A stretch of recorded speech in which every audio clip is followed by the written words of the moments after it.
To Washington next for U.S. politics. Joe Biden outlining an ambitious start for his presidency, announcing last night a nearly $2 trillion plan to fight the pandemic and boost the economy. And it's not hard to see that we're in the middle of the once-in-several-generations economic crisis with a once-in-several-generations public health crisis. The crisis of deep human suffering is in plain sight, and there's no time to waste. We have to act, and we have to act now.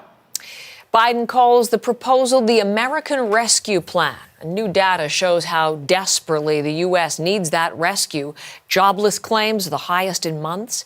Daily deaths from COVID-19, daily deaths around 4,000 a day. And the COVID tracking project says this week alone is shaping up to be the worst for deaths since the pandemic began. So let's bring in our senior Washington editor, Lindsay Duncombe. Lindsay, we're still days away from the inauguration of Joe Biden, but I guess with that speech last night, effectively the start of his presidency, I said it's an ambitious plan. What does he want to do? He wants to spend a lot of money on the problems created by the pandemic, and he wants to do it very quickly. About $400 billion here would go to specific vaccine rollout and testing programs to deal with the pandemic directly. In his speech last night, Heather, Biden called the rollout of the vaccine under the Trump administration a dismal failure and says that his administration needs to change course and get more mechanisms whereby people can get the vaccine, get those needles into arms. There is money here for state and local governments. That is something that Democrats had wanted in the previous package from December. Biden is putting it on the table right here, right now. He's also planning to give more money directly to Americans, saying that in addition to the $600 checks that were being cut as a result of that package in December, there will also be another $1,400 in direct payments. The trillion-dollar part of this package, which is about putting money into people's pockets who need it, includes the expansion and the extension of the unemployment benefits. There's child care provisions in here, all of it aimed on helping Americans through this moment of crisis. It'll be an early test, too, I suppose, Lindsay, for the campaign promise we heard from Biden that he can reach out to Republicans to get things done. He'll have narrow majorities, both in the House and the Senate. Can this package pass?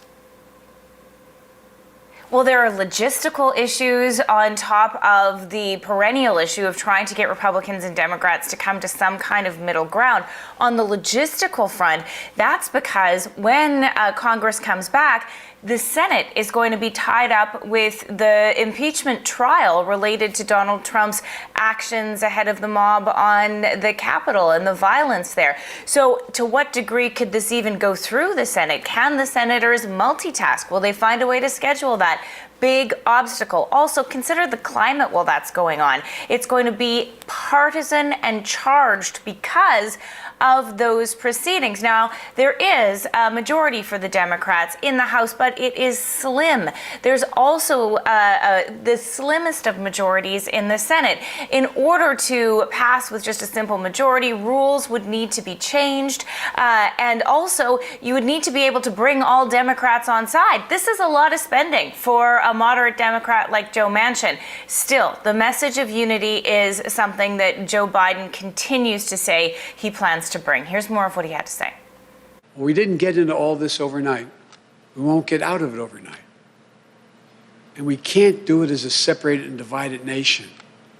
The only way we can do it is to come together as fellow Americans, as neighbors, as the United States of America.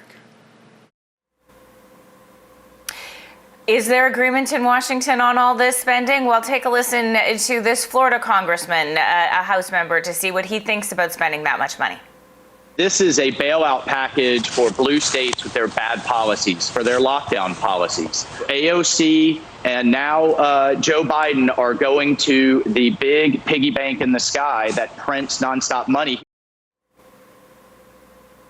There you go. Joe Biden put in the same category as one of the most progressive Democrats, Alexandria Ocasio-Cortez. Those same talking points about big spending, we can expect to hear that from Republicans in both houses. I was going to say, and so it begins. Lindsay, thank you very much. Lindsay Duncombe, our senior Washington editor this morning.